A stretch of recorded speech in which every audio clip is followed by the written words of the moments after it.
Assalamualaikum warahmatullahi wabarakatuh.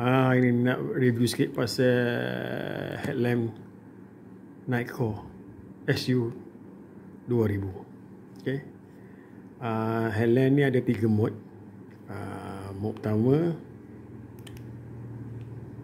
mode kedua, mode ketiga, mode 1, mode 2, mode 3. Ini headlamp memang terang lah. Okay. Headlamp ni depan ni memang tak ada bateri, cuma belakang ada bateri ni. Okey, memang ni ringan lah, ni ringan. Dia pakai bateri belakang karbon. Okey, bila saya cabut bateri ni, padang ke nyala?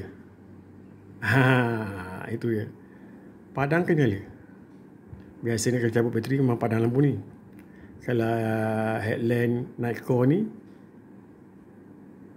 dia akan tak padang. Okay.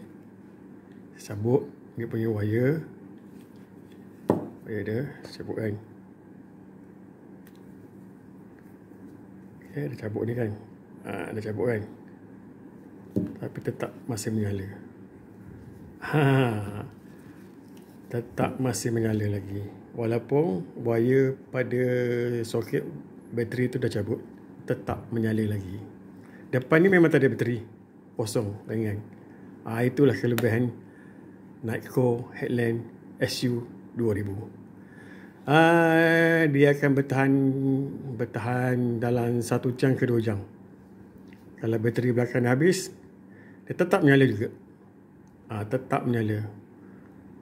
Masa ketahanan dia 1 jam ke 2 jam. Boleh survive lah.